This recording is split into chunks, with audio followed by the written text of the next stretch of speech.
Oh yeah, that's fine. Let me know when you're ready.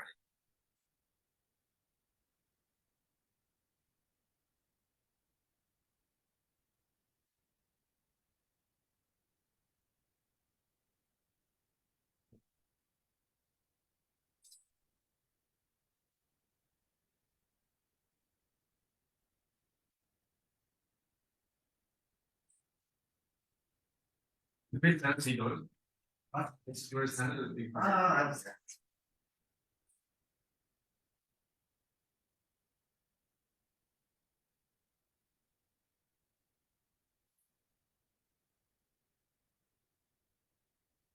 Robots are going to enter where the man has failed. What we're going to tell you is first, why we make policing far, far fairer. We're going to eliminate a lot of the biases that are involved in human failure. And second, we're going to tell you why we're going to get massive benefits in terms of the prevention of crimes.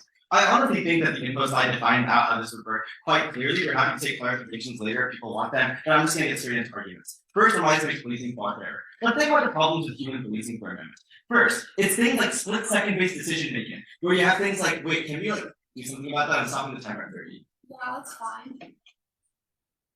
Oh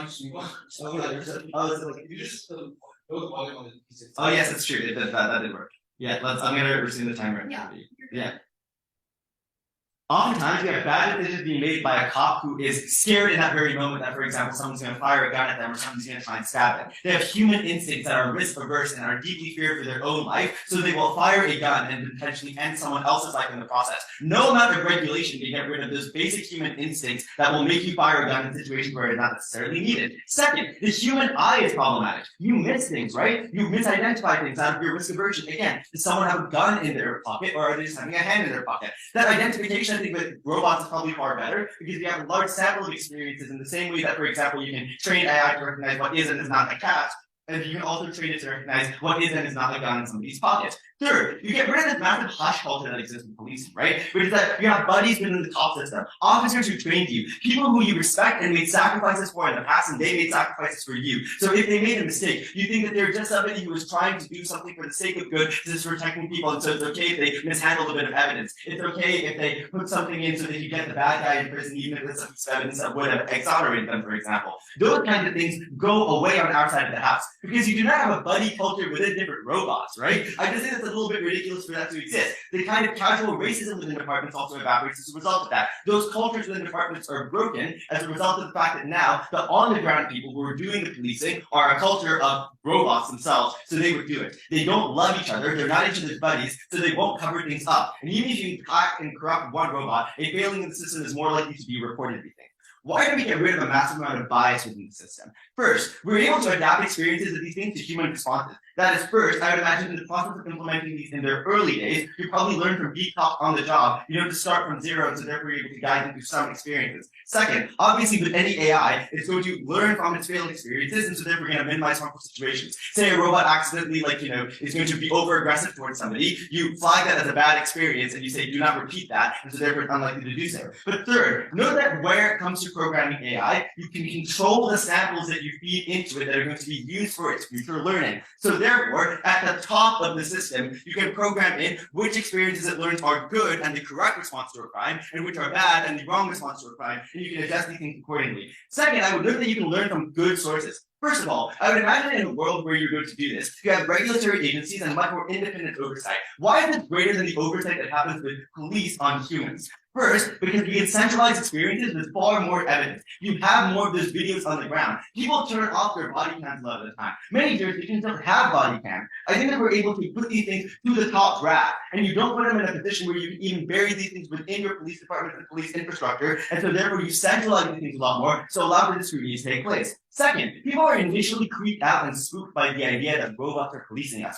So therefore, the initial political emphasis for scrutiny is going to be far, far greater than it is on any human, because even if it's the case that people hate cops, it's that they hate a robot cop even more initially, so the scrutiny is likely to be far greater. Third, Pressure at the top is likely to be greater than an individual department because the backlash that happens at the top of the system is likely to be far more consequential. It has electoral consequences for the mayor's next election, or a bad statement or a bad verdict is going to attract things like protests. So even if these decisions are made at the top, the people who are making them are both better resourced because they're probably going to be at the top of a bureaucracy chain where they can centralize a lot more of the experiences. They're far more evidence and they're far more scrutinized. So therefore, we're already able to get a lot more bias to go away. I want to know two more things in bias. First of all, we often let cops get away with a massive amount of things based off this idea that we should let cops have the freedom of making a split-second decision. That you don't know what was the right call at that moment. You don't know if you would be but scared. We should not let cops not do protection because then otherwise people would be in a more fearful situation.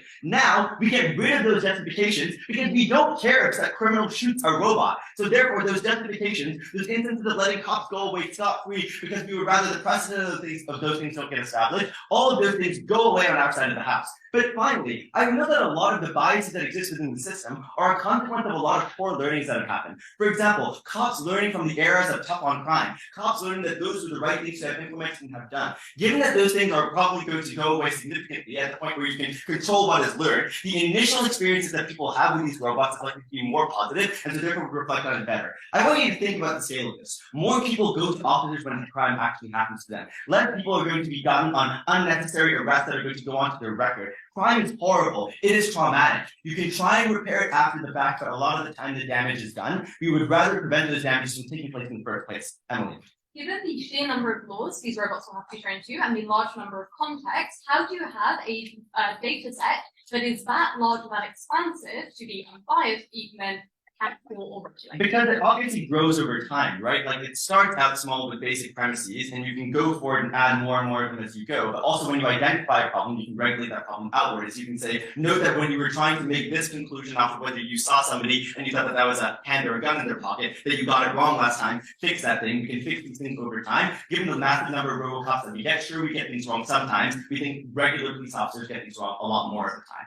Second thing on massive benefits of service prevention. I think first let's talk about breaking criminal identities in areas. A lot of the time, areas are controlled by gangs, like MS-14 in El Salvador, where you have heavy control. You can bribe the cops to make sure that you don't have them be able to do enforcement. You can scare people off of talking to a cop because they think it'll get busted. This changes because all you need to do is get somebody on camera for the first few times when they're trying to establish entrenchment in an area. If you take proactive action and you do not have these things going on a downward spiral. Second, we get more Robocops in terms of the number of them. First, we get lower costs. These things get cheaper over time because economies of scale that takes place. Firms will put in the upfront cost and divide it across a larger number of units. More firms will make parts like the cameras, the competition will drive down the cost. More innovation that will mean the part get cheaper. Compared to a cop that costs $30,000 to $100,000 a year, and people always want to stay safe, so the cost of a cop will always be structurally high. These things get far, far cheaper, so we can implement and deploy more Robocops in areas. Second, we stop people lobbying against a lot more Robocops. Because communities lobby against cops because they go because of things like them getting in your faces and making you feel uncomfortable, then starting conflicts and bad conversations. This is what leads to a lot of these bad situations where cops will then act preemptively and badly. This goes away when a robot's not going to be getting in your face uncomfortably, so they're more unlikely to lobby against it. But last, you no longer have recruitment issues when people are unwilling to enter as cops in an area because they're scared off of that and they don't want community backlash, and so therefore you don't have to recruit the worst ones anymore. You can deploy an equal quantity of them and even quality of them across a lot more areas, so we get more Robocops in. That means less crime taking place, more businesses being able to enter for a lack of fear. I think this is a great idea.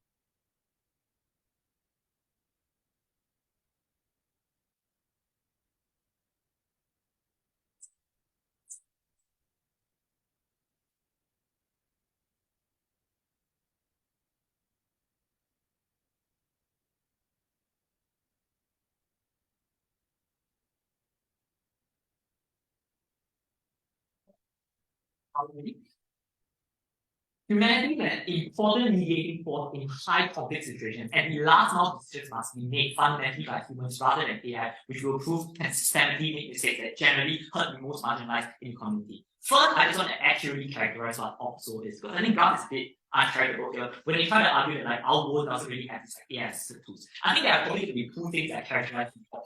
One is that obviously you're not satisfied with status quo. So they're obviously going to be advancing police reforms to the heavy criticism of discrimination and violence policing. But I argue that a world with no robots is not necessarily a world without AI assistance. That is to say that AI can be integrated with existing human functions. Things like the collection of data, the detection of activities, sending real-time information, recommending several options to select. These are things that could still be assisted by AI to humans. The key delta here is as follows. The key interactions in conflict situations should largely be human to human. It is something that we have to defend on all, but also the final decision of like punishment and kind of compliance making decision should lie in the hands of humans.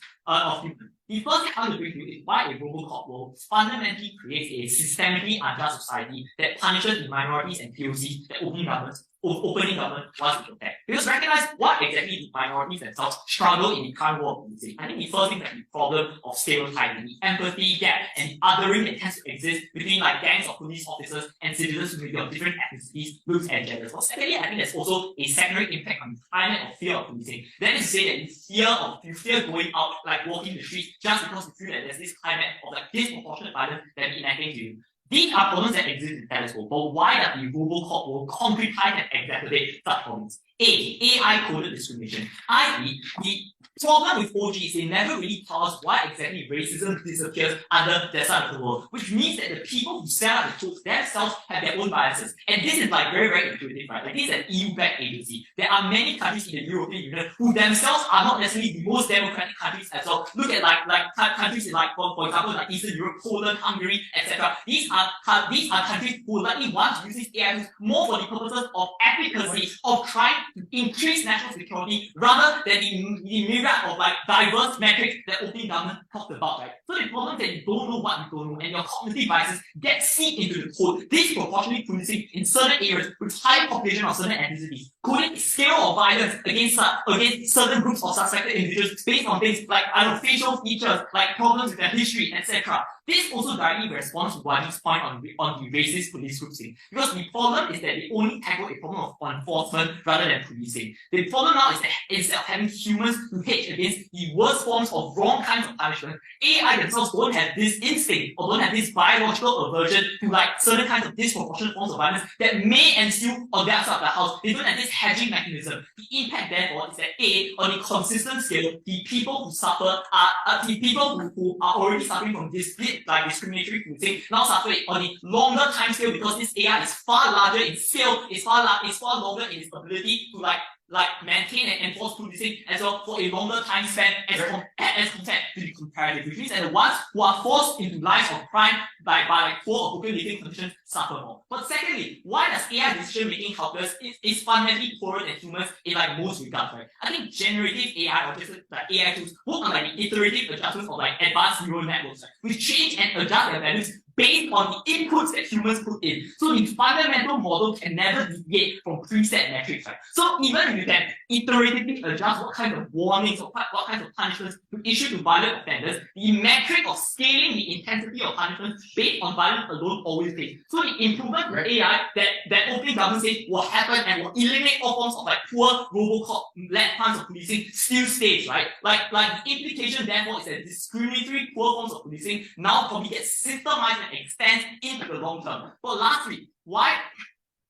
AI fundamentally pales in comparison to base levels of human intuition and ability. And this is where Waji talks about split-second decisions. I think it's something that absolutely matters to this today. Because the only agents that can make split-second decisions based on their own biological instincts, based on the things that mean the whole to them with regard to humanity and life, are the humans as a whole. Why is AI fundamentally not able to do this? They either have a preset action set or preset like myriad of actions to take. So like input such it can either be lethal or it can be non-lethal. There is no gray area, there's no intermediate space. So there's B, there's no empathy to mitigate against the most complex of situations. Recognizing that conflict, recognizing that some kinds of crimes that are committed don't necessarily have a perfect answer in terms of the kinds of solutions they take. I think the only agent that can come in and inject a level of human level of mediation to probably be able to find an intermediate solution between lethal and non-lethal violence, to be able to find kind of negotiating kind of solution is the human. That is to say, when you have to decide whether or not to fire a gun, an AI power tool is perfectly willing to fire so long as it conforms to preset metrics. But a human can look and see, it might be an old lady, the person might be drunk or inebriated. We can maybe use some other kinds of metrics. We can taste that these are the kinds of last split-second decisions that matter in the form of policing and affect a lot of people. So ultimately speaking, this is something that opening government cannot pay. What is the impact, therefore, of long-term, poor and systemized policing? Right? I think this is always something that fundamentally harms minorities. Even small things like wrong kinds of warnings and citations, just because of like maybe the way a person walks, or maybe the way like a person like disposes of their other small kinds of things like that harm minority groups disproportionately. Things like employability, where an employer looks at their record and see that there are 10 kinds of warnings from like Robocop, is something that just harms them. Closing.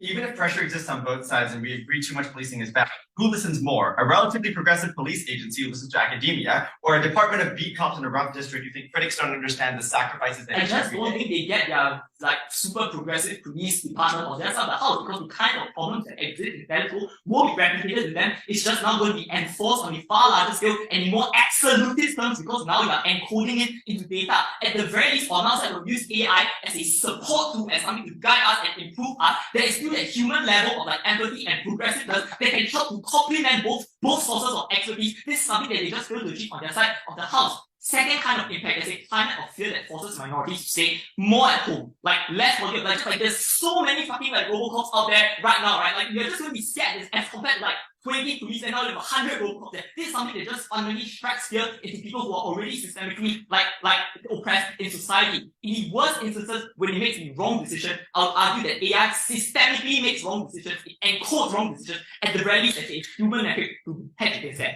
Comparatively, therefore, when there's a human form, when there's baseline level of connection, we wear the same football jersey, we may have the same skin color, same accent or gender, there's at the very least a bridging of the empathy gap. There are at least mediating factors that can counterbalance things that don't exist when there's no human interaction whatsoever. We mitigate against the worst wrong decisions, we promote generally better policing. So far, Robocos. Trust and invite the Deputy Prime Minister here.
Three things. First, I'm going to explain why we are able to program them well and avoid a bunch of the problems that pop things up. Secondly, in reducing police brutality. Lastly, I'm going to talk about better kind of fencing.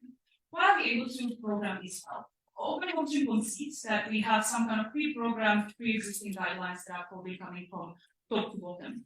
They say, and we agree, that there are incentives on the top to do these guidelines relatively well. The issue is that on their side, even if the guidelines from the top are relatively good, we positing that the problems that are happening with the police force currently happen on the lower degree of the individual departments and the individual officers, which is where those guidelines that we both agree might have good incentives do not translate. On our side, we are removing that problematic middleman of the departments and individual officers. We are just able to apply the well-done guidelines. What we say is why these guidelines have.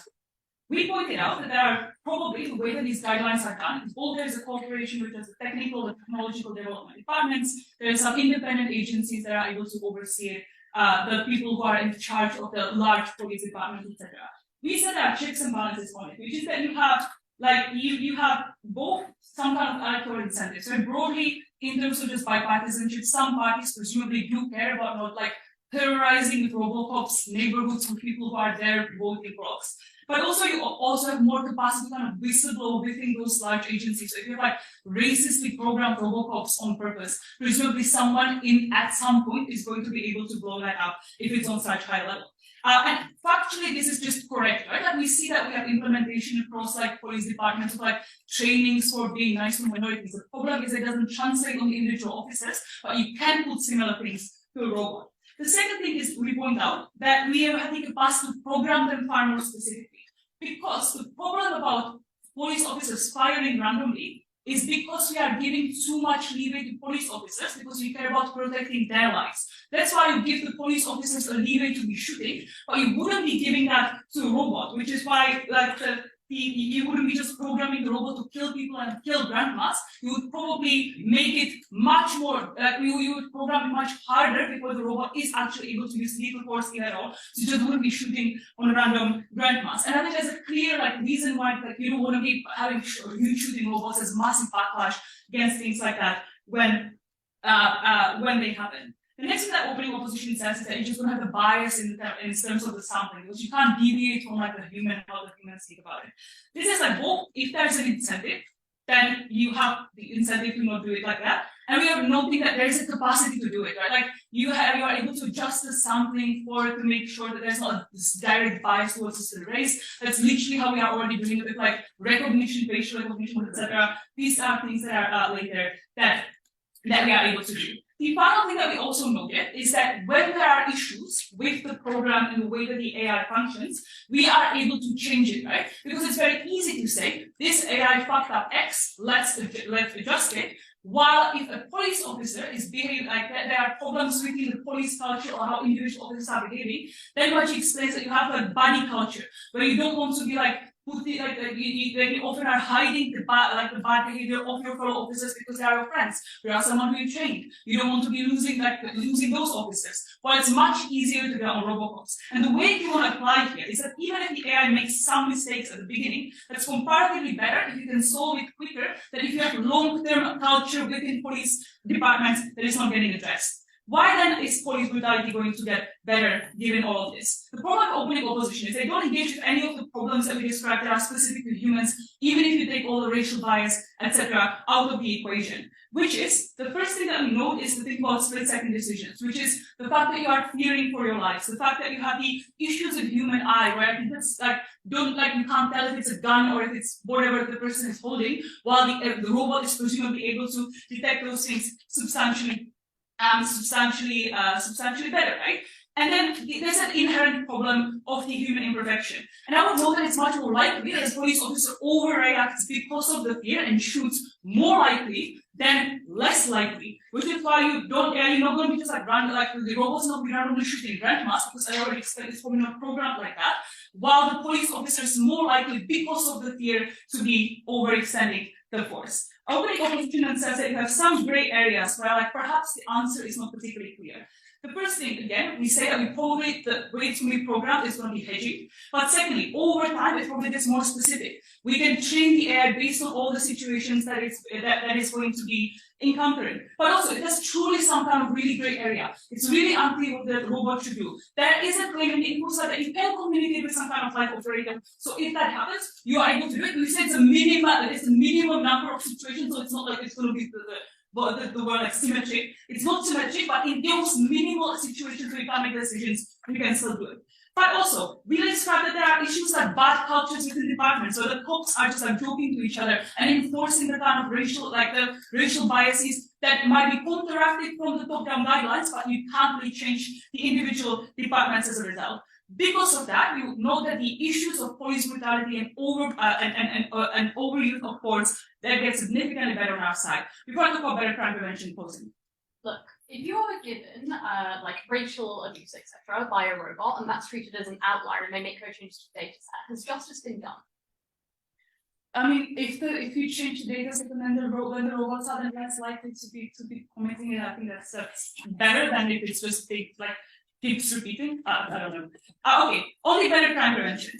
First, we noted that you probably get more of those robots that you are able to employ over time and at least much more efficient across different areas. Because we pointed out that both because the technology presumably is able to get cheaper over time, but also there are some areas currently that are struggling to recruit police officers, meaning that you're getting less trained people who are behaving even worse, or you're having instances where the officers are not paid properly, where they have incentives to engage in things like bribing and collaborate with criminal gangs, meaning that the crime in that area is getting worse. We also know that people are more willing to engage if it's the robots, because they say like the robots scary. But know that the problem is often how the cops are acting specifically, right? The cops that are getting into your face, that are getting aggravated, then the person retaliates, then the cop says something shitty to you. Robot is not going to do it because it's a robot. Therefore, people are much more likely to not have that fear from a robot. All of this means that you're going to probably get much more economic development in these areas if the crime is getting better. This means that businesses are not afraid to enter these areas as much.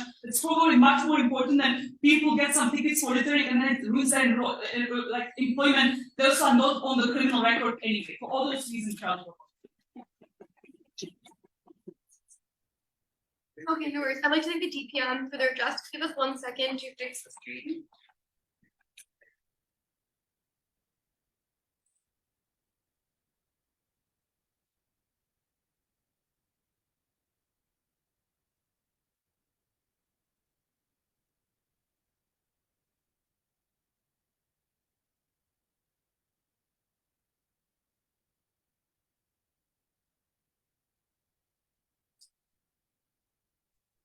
It wasn't clear.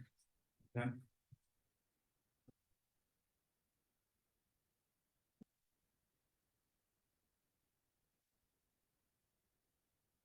Thank you.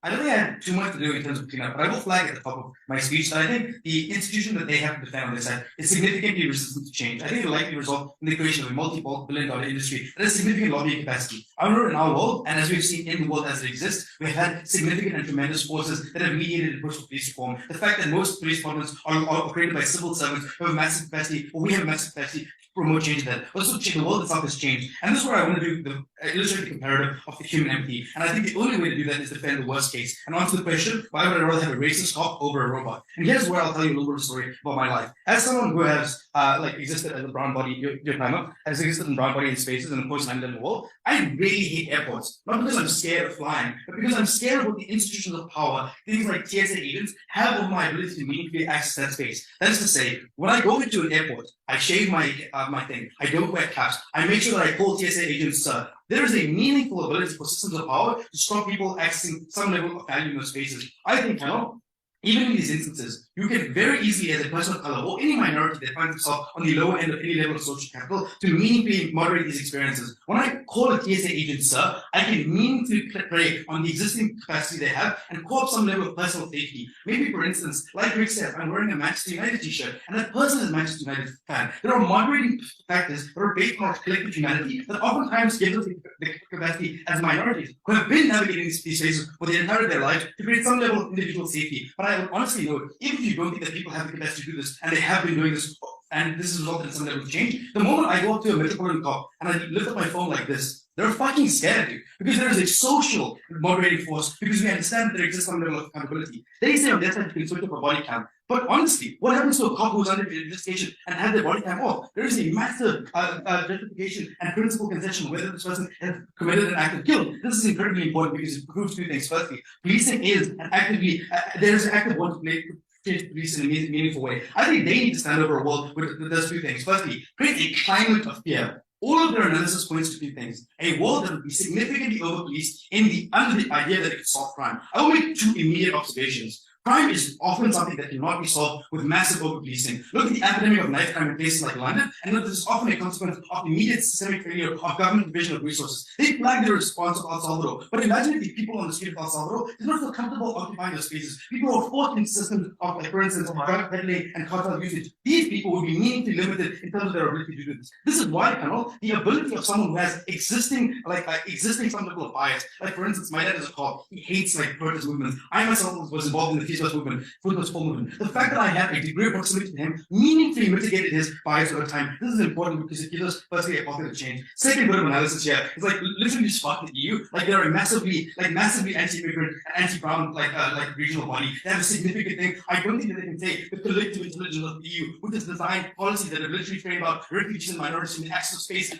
politically and policy-wise, are not able to frame. But we'll do it well because we're so good at learning from mistakes. Some level of realistic analysis needs to come out of this side. Let's talk about then Rick's extension and Rick's case and why it's so important in terms of proving AI. But actually, no, let me not even do that. I'll take them at their best. Say this thing is like God tier. It's really good at learning from mistakes. I want to talk here about the monopoly of violence and the consequence of enforcement of individuals on individuals' life. And this is the impact that comes out of the opening things. Look at now, the system, the state has a monopoly of violence. When they make the decision to arrest you or even like create a citation on you, it has a meaningful consequence in the way in which you're able to do it. If you're a minority, right, it can fundamentally stop your ability to get things like jobs. If you've been arrested, it is impossible, for instance, to become someone like a teacher or someone who facilitates or works at a school. Note here, the meaningful reality here is that there is a high scale of harm that exists when these things happen incorrectly. If then we give you so much analysis as to why things change in status quo, and I can just say the name Derek Chauvin, and firstly, we all understand that when someone made the decision to kill a black body because it was a black body, we had the ability to create some level of political change. This person is in jail now, and I think this promotes our first level of understanding of pathway to victory. But I want to go a little bit further here and speak about how punishment is an important,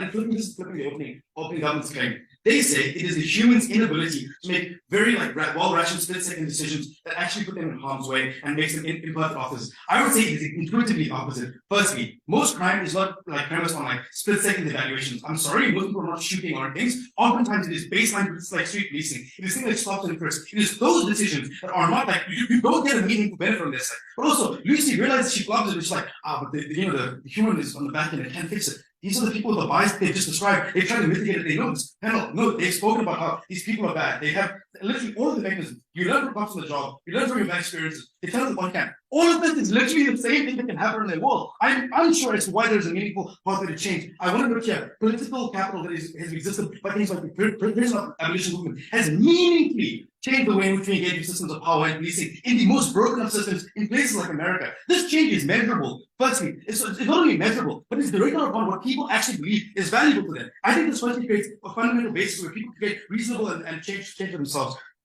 But I want to go a little further and go back to the idea of why punishment is an important thing. No, when a police officer improperly polices a person of color or any minority, they understand that there exists a trade-off on their own autonomy. They understand that there is the potential for punishment, and that unique potential for punishment forms an internal bulwark against bad decision making, right? So when you know that someone could be filming you, you're less likely to aggressively overpolice people of color. How did that exist with a robot? What is the level of accountability? As far as I understand robots, even ones with AI, they cannot conceptualize punishment or imprisonment as a meaningful harm to their freedom or their potential in the future. I'll take closing. The incentive for racist governments to overpolice exists on both sides, but police departments can claim the justification for militarization on your side because they need to defend each other. But here in chat, bro, there are racist governments, but they're not every single person within that regime is uniquely a racist, but also there are moderating forces socially that provide some level of change here. And this is how I think we're able to access something. And I think this is where I want to paraphrase an animated pig, right?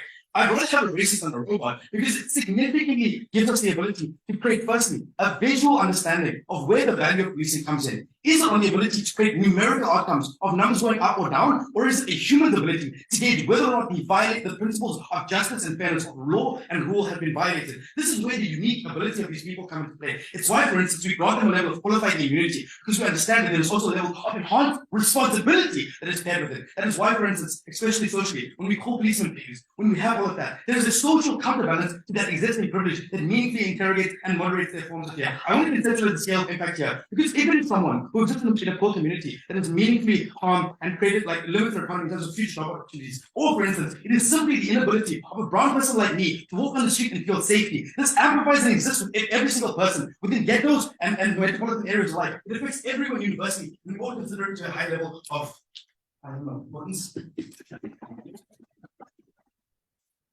like to thank Kilo for their trust and invite the member of government here.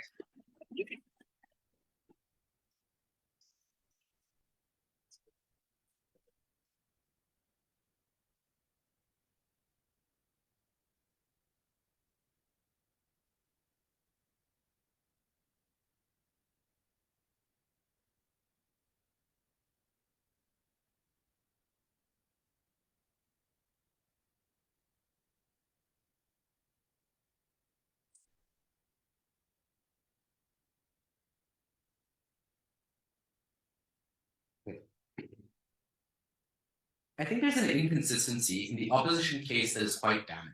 On one hand, police officers police well because they are fearful of backlash because we live in a world that is generally progressive. And they try to make this mistake when Taji POIs it by saying, well, social structures and people within governments exist that can hold them accountable. On the other, they say when Robocops will be used, well, these will be far more abusive and far worse because now these are more anti-brown institutions, anti-people institutions, or anti-minority institutions. I think the reality is somewhere in between, that oftentimes we require society to be able to mobilize in ways that causes police reform in genuinely good ways, and that there's also another part of society that is relatively racist, that is relatively harsh on crime, and wants to justify this on their side of the house. And it's in the interaction of these two sects of society that we get things like laws and policies that we think are going to make the type of reform. So our case on closing government is going to be very simple. We're going to prove that on our side of the house, when Robocops were used, these functions of society tend to go towards police reform in far better ways, because the underlying justifications that are used by the sects of society that are racist and are discriminatory can no longer be used on their side of the house. I'll do three things then on that basis. Firstly, I'll characterize the way in which people justify anti-police reform on their side of the house, and second, I'll prove why this goes down on our side and why that's the most important.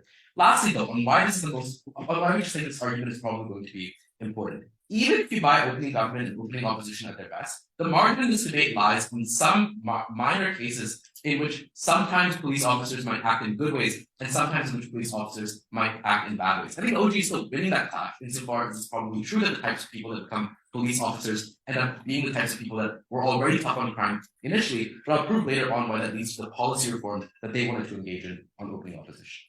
Okay, why is it that on their side of the house, police reform is really difficult and really, really hard to do? The first thing I'll point out is all of the cultural issues, and I'll take you after this point, all of the cultural issues that they talk about on their side of the house, all the cultural issues that opening government talks about in terms of the cultural issues that arise within the police don't just stop at a police level, but instead are the types of things that people vote on and the types of things that police officers use to defend themselves. So in situations of, for instance, police brutality, it isn't just that police brutality was caused because of the culture of, being more harsh on crime and so on existing, but also because police officers then later on, when they're scrutinized for it, justify it in a couple of ways. Second, that these often inform the way in which tough on crime people defend it, because when there's a human cost associated to policing inherently, i.e. you view police officers as other human beings, you're far more likely to be influenced by the things that they say and the actions they do. Comparatively, that doesn't exist for the way in which Robocops do these things. So, how do police officers behave on their side of the house? Firstly, I think as people in general, people are generally likely to be defensive of the way in which they behave, right? So, because you have confirmation bias, because you exist in certain levels of cultures,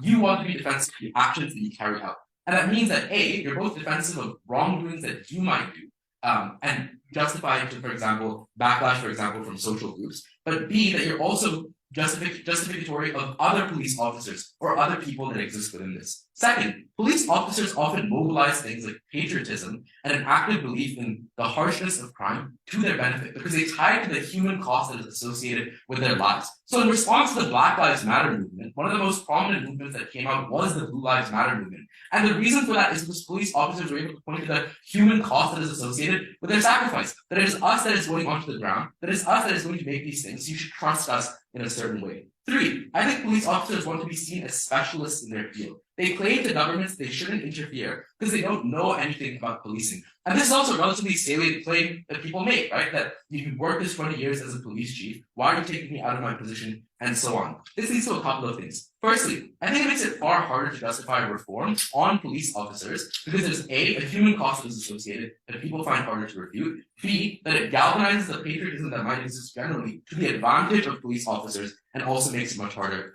to refute, but C, that governments are just more reluctant to do things like have mass firings, for example, of police chiefs that might be racist in some way, shape, or form, because they're viewed as being more trustworthy within these institutions. Before I move on to the PI from closing this.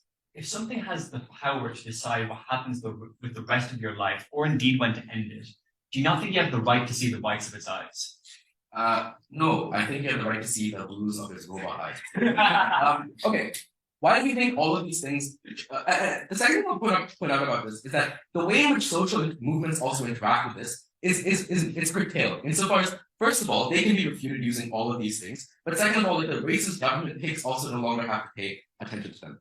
Why does this change on our side of the house? Firstly, I will point out that the issues that people often have, i.e., the ways in which they justify, police brutality being bad or police reform being necessary on like a macro level, is often unspecific. So it's not specific to a single instance of police brutality happening, but it's specific to an endemic issue within a system, right? So it's the type of thing that Ogle talks about. In that, you support things like rehabilitation because you believe there's a structural problem that is causing that rehabilitation. But the problem is that level of sort of like response doesn't have to engage with a level of response that says there's a human cost. The issue is that they're forced to engage in a political sphere on their side of the house, the point at which that's the type of justification that is used. So on our side of the house, when you no longer have the shield of saying that there's a human cost that is imposed, what happens is that Robocops are the only way in which people carry this out, right? No, thank you. Which means that on their side, which means that when Robocops are used, for example, and like some issue happens or some wrongdoing happens, people are much more likely to be able to say, look, that wrongdoing has caused some X issue,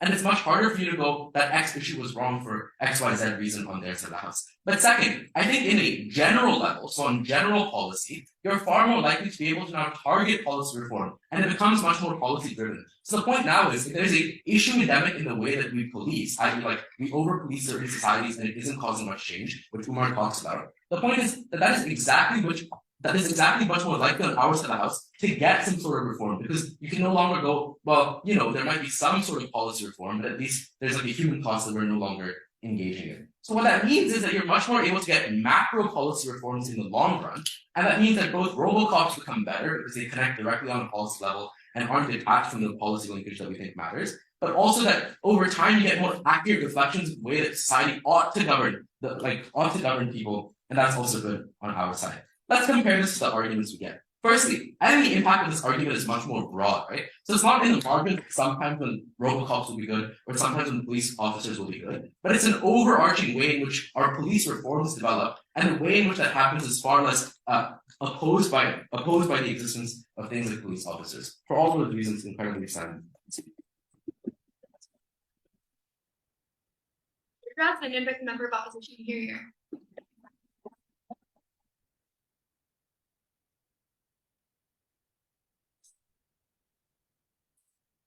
If I speak from here, Yeah. we can use flags as well as the appellate. No problem.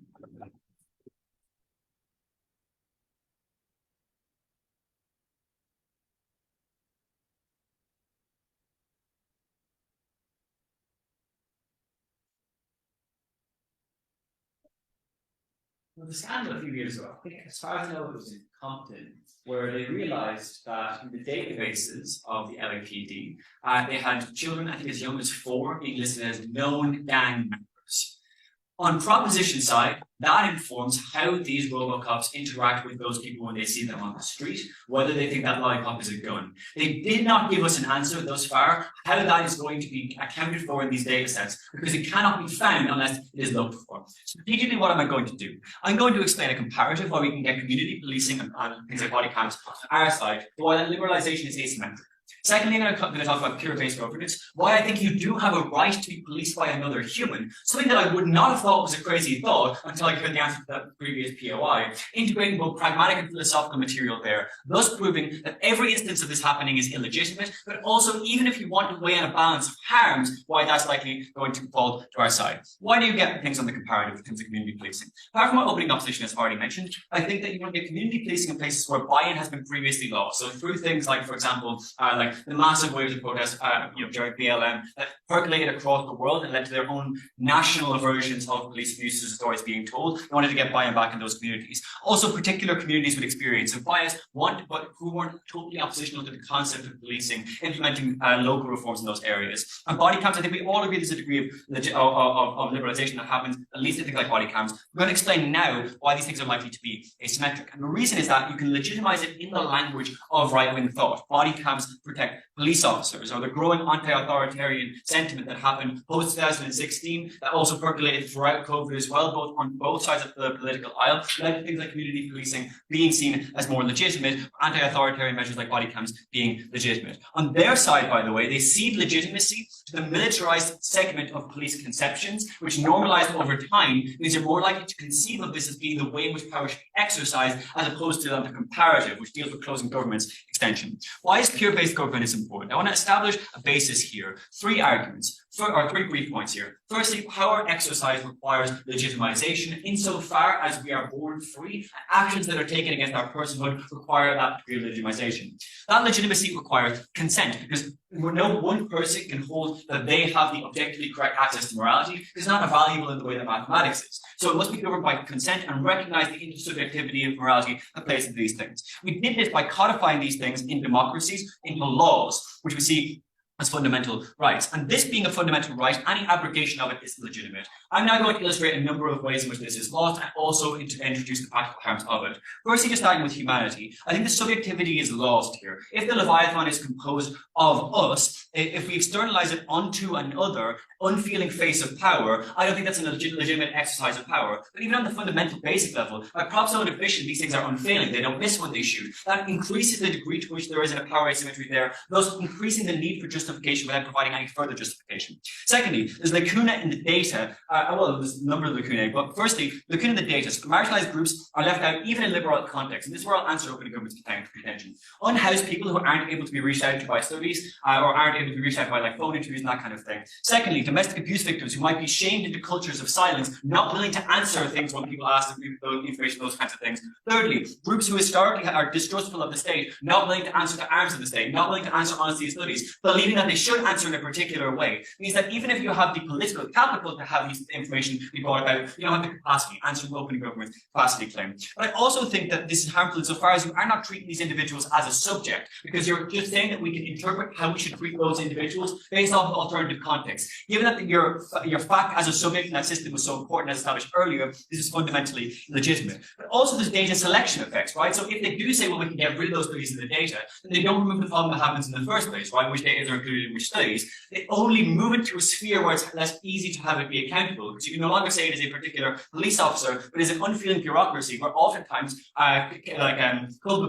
culpability is decentralized across a number of different actors so that no one person can be individually held accountable, given their own analysis on how these things are composed. Thirdly, there's localized knowledge. So knowledge centralization is intrinsically not lossless, right? Because to translate things up a higher aggregate level of knowledge, you need to fundamentally reduce its clarity in order to translate it, right? If you're telling a story to your friend, you can't tell them all the information, because otherwise it would not be lossless. Especially given that it's going to be interpretive faculties of a machine that might not mirror how humans interpret that information, we might not understand fundamentally. So from the bottom up it's hard, but also from the top down, insofar as laws necessarily must accent for fundamentally different situations, right? And in particularities that happen through localized knowledge needs to be flattened out by laws, which means you can't just say that laws are attributed or adhere to laws at all times in the way in which morality must be arbitrated in a political system. It needs to be specialized in the context of groups that are accountable, i.e. police officers who are trained to deal with these certain kinds of situations, which is to say that humanity here is a feature and not a bug. But also this is important in particular context, right? Because, for example, a police officer who's been on the beat for a while, who's had, just general socialization effects with people in that community who know them, who've talked to them before, who had experience with dealing with these kinds of things, might know in a particular situation, even if the law says that domestic abuse victims must be removed from that context immediately, whether or not that would actually be in their best interest or in that particular situation. It's not all police officers are fundamentally evil, but even the evil ones are not evil to everybody, right? So these situations are important, that you can have these situations where humanity is being respected. On their side, they flatten vulnerable groups into a particular, like a scriptivity, which reduces their individuality in the face of the state. Yes.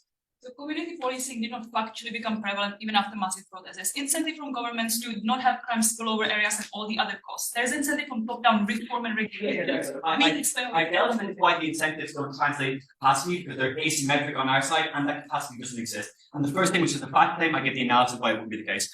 4 of the brief things that I think are important. Firstly, regulatory purgatory. If you have far more crimes being solved by more efficacious police officers, you have, and where you don't increase the criminal justice system, if people who are sitting in jails for long periods of time, waiting trial if they can't afford bail, not being treated fairly in the state. So, after that, I think there's democratic buy-in and fear and chilling effect happens. Opening opposition, I think, touched this very well. I want to talk also about how this removes your right to protest, but also removes your willingness to report information about the system if you're put into fear. So they look at the information that leads to the accountability that they wanted to. If there are harms in the system, they go unseen. Lack of buildable trust in those situations. Morality as a hedge, I think, is important against police officers acting rationally. You don't have them firing at protests, even if the law is on their side, so they're afraid they'll die. But also, and this is very important, they miss their shots. A lot of the reason why you don't have massive police deaths happening in a lot of places is because cops are shit at firing their guns when they're under pressure. Finally, data set poisoning and hacks is likely to happen. They give no account for what happened on their side of the house. I think this is significantly harmful insofar as these are powerful actors with guns that can shoot until they run out of bullets at people way before we can find out what's even happened, let alone fix the problem. Exceptionally hard to propose.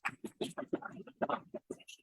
like to thank the member of opposition and invite the couple here.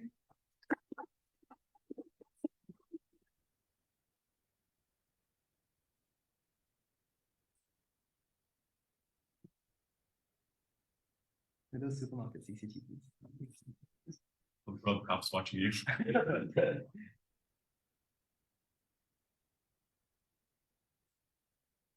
I'm going to do three things. First, talk about the CO extension. Second, deal with the oral case. And third, prove to you why what Tanush said was the most important thing in this debate. So first, on the CO extension. There are largely two. Firstly, CO says that community policing is a likely counterfactual. We think community policing is not possible if the community feels unsafe. If they feel like they cannot trust their neighbors, they feel like they cannot trust that the street that they are policing will not necessarily be non-lethal, we don't think community policing is going to happen because these people can't even trust that the people next to them will not commit crimes. This happens on the opposition side of the house. So you put police officers into that situation where A, the policing is less effective, I think opening has already covered this, and second, the police officers themselves are the line of fire, which leads to likely retaliation in terms of over-policing and militarization. I'll get to that when dealing with the oral case. So for that reason, community policing does not happen if the community feels unsafe, which is likely counterfactual on opposite. Second, CO says that you have the right to be policed by a human. And entrusting AI with policing externalizes subjectivity. First of all, we think if the subjectivity to which you are subject is unjust, we think it doesn't matter whether it's a human or an AI, it is still unjustified. Because if you're being treated by an unjust subjectivity, you are still not being treated as a full human subject. What we think, therefore, is that equal treatment is logically prior to being treated as a subjectivity as CO claims. And that doesn't happen on the opposition side for all the reasons opening outlines for why there's bias when it comes to human police officers. We think codification of laws is a good example, right? Codification of laws is a non-human thing. It's a book that you reference when you determine how someone is going to be punished or sentenced. Nonetheless, we think it's important to codify laws because the alternative, being directly retributed against by humans or directly having laws meted out against you by judges who just invent their own laws, is even more unjust. So for that reason, we can externalize subjectivity if it gets us fairness, which we do on government side of the house. Next then, on the O case. O has two main claims. First, they claim that over-policing is unique to AI treatment. We don't think this is the case, right? The reason that OO gives is that you just have a greater capacity to overpolice when it comes to AI compared to using police officers. But what they ignore is the relationship that happens between the government and police. We think that often a reason for overpolicing is not that government want to actively be racist, but that police officers request larger budgets, larger forces in order to police these areas, and governments are willing to accept. The question then is why do police officers and police departments make this request, and how can those requests be justified? Tanush explains to you how this only happens when police officers feel the need and have a justified claim to defend themselves. Only when police officers feel that they need to defend themselves can they justify massive over-policing and use of military-grade equipment in civilian areas so to protect these police officers, and that's the only reason why civilians feel justified in giving that equipment to police officers. Secondly, and more importantly, we've proven to you how on the opposition side of the house, the danger to police means that people are more willing to support longer prison sentences and reduced rehabilitation.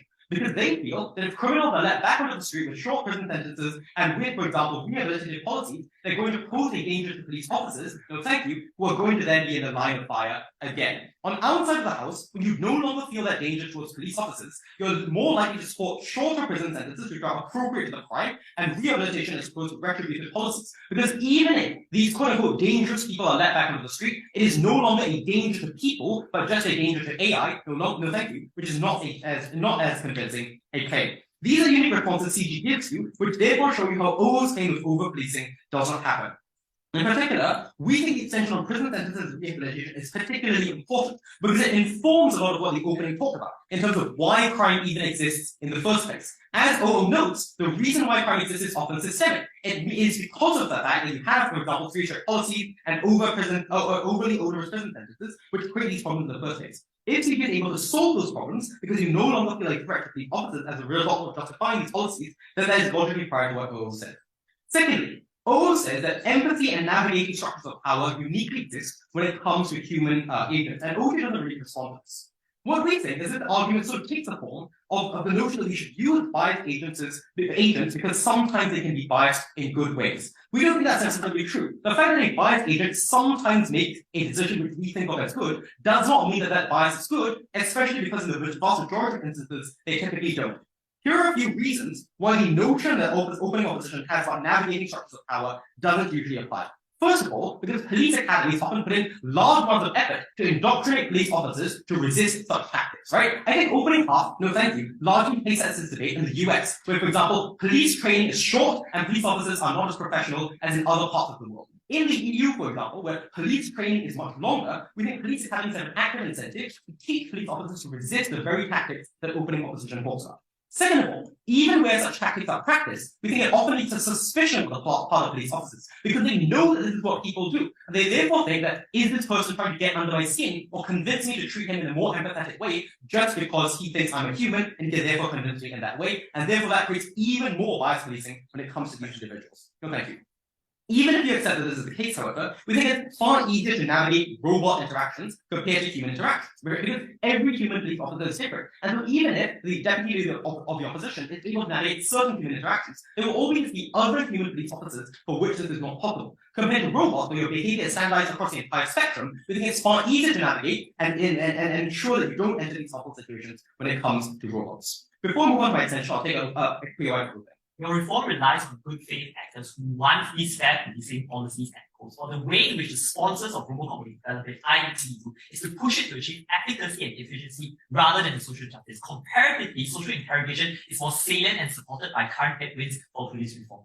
Yeah, but the point of reform is not that people need to be altruistic minded in order to achieve reform. The point is that the opposition to reform comes from over concern for the lives of police and therefore over justification in police as good actors that leads to any infringement on the ability of police to enforce crime being seen as regressive. That is what Knut told you. He told you that police are able to play a special status in society by putting their lives on the line and gain cultural capital from conservative movements as a result of that. When you remove human police officers just become office workers essentially in the world of government who write code and enforce that code being used. We don't think that they can have, therefore, that same amount of cultural cachet and oppose police reform to the same extent as in opposition.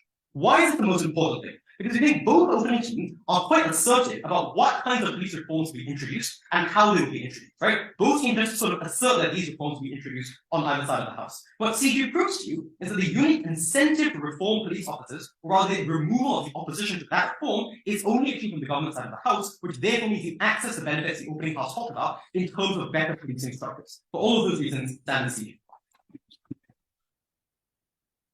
I would like to thank the government whip and finally invite the opposition whip. Yeah, no worries. Try me under a minute if you can.